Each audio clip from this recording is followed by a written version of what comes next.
Bom dia, pessoal. Hoje, dia 4 de abril de 2024. Espero que Deus abençoe vocês, que tenham um dia muito gostoso, próspero. O tema do nossa conversa hoje de manhã vai ser simplificando.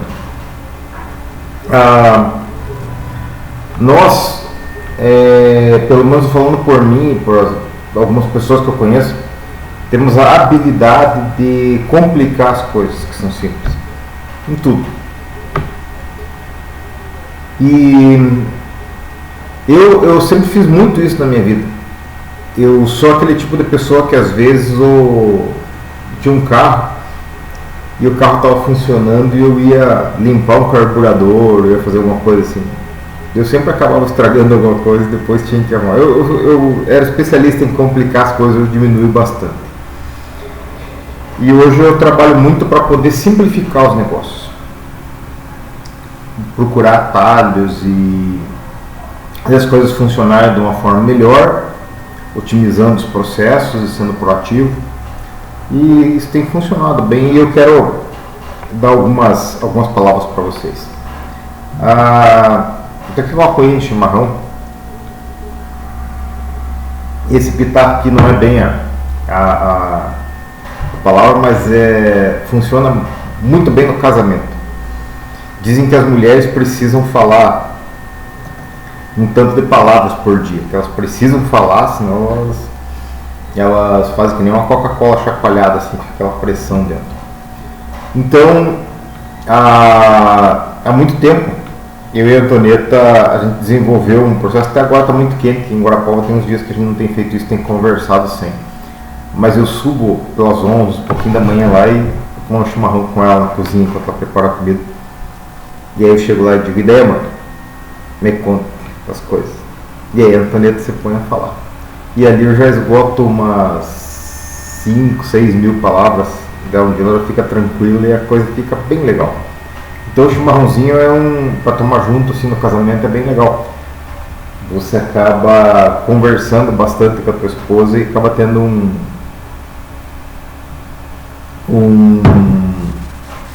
efeito bem bacana assim no que diz respeito a ela poder falar assim e você ser os ouvidos dela.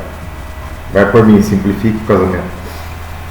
Gente, tem uma palavra muito legal no livro de Juízes.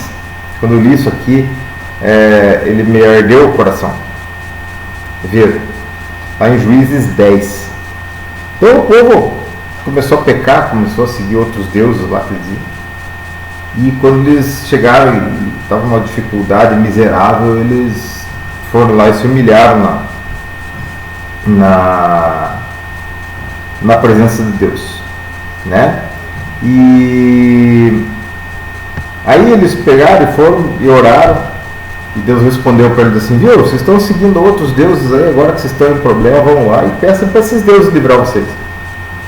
E o povo falou assim, ó, tá bom, o senhor está certo, nós pecamos, fizemos errar. Então o senhor faz o que o senhor quiser de nós, só nos livra dessa situação aqui. E veja que interessante, nessa Bíblia aqui, diz assim, então se angustiou a sua alma por causa da desgraça de Israel. Em outra tradução diz assim, e ele não pôde mais reter a sua misericórdia.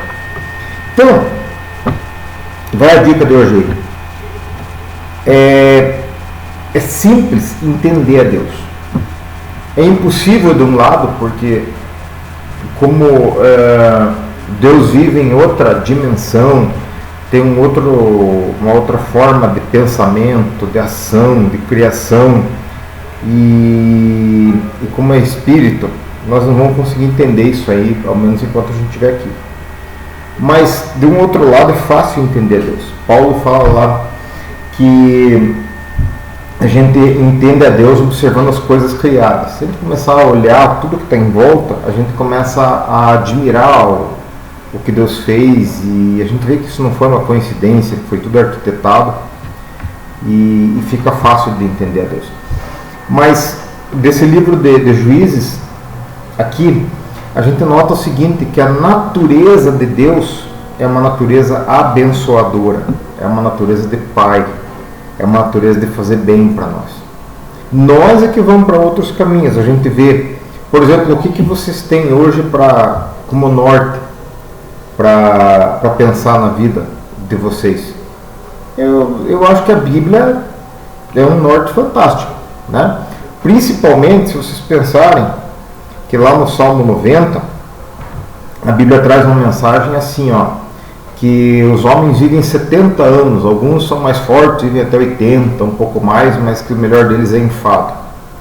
Então eu sempre oro para Deus, vou fazer 56 anos, para eu viver perto de 70 anos.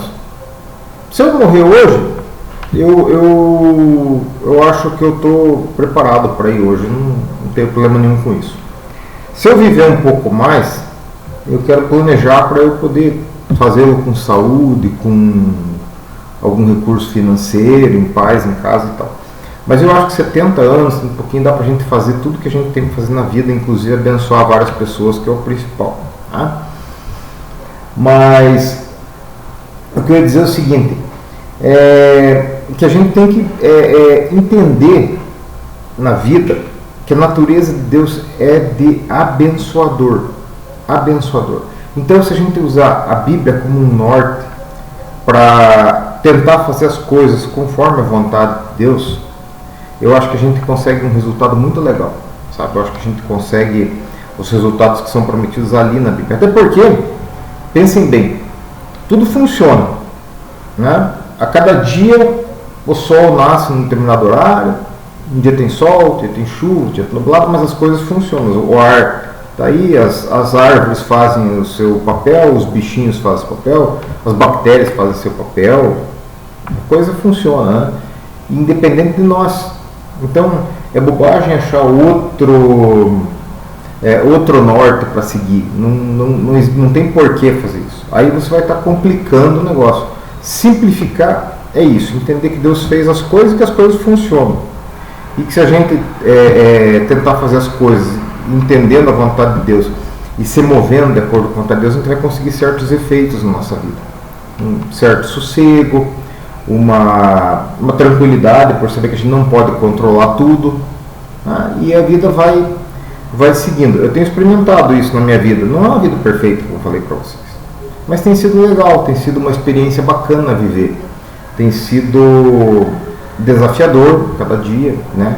Às vezes a gente sofre, às vezes a gente chora, mas tem muito momento bom, e é interessante a gente ler e pensar que a Bíblia, como um livro arquetípico que ela é, ou seja, ela permite que a gente se coloque no lugar dos personagens ali, que as coisas aconteçam como aconteceram para os personagens dela, entender isso, que nós temos um Deus e que Ele se preocupa com a gente, e quando as coisas vão mal para a gente, Ele se angustia por nós, que Ele fica feliz com a nossa alegria, que Ele se regozija com o nosso agradecimento, e que a cada dia, se a gente andar agradecendo pelas bênçãos de Deus, a gente se prepara para ganhar bênçãos novas. É óbvio que isso não se divorcia da nossa realidade hoje, da internet, de poder fazer um videozinho e atingir várias pessoas, como o pessoal faz, de se mover conforme a modernidade do mundo. Não, de jeito nenhum. Isso era previsto. E a Bíblia, ela tem que ser interpretada assim, analisando os tempos e para as pessoas que ela foi escrita, né, e colocada para hoje. Mas Deus continua sendo o mesmo, continua desejando nos abençoar, e Deus continua sofrendo com o nosso sofrimento junto com a gente. Minha ideia é que vocês possam ver isso aqui e que isso possa estar desafiando a cada um a procurar entender na palavra de Deus quem Ele é, como que Ele faz as coisas, e que isso faça bem para a sua vida e para a minha vida e para todos nós. Valeu? Que Deus abençoe o seu dia, que Deus possa ter um dia muito feliz e que Deus fale ao seu coração. É por aí.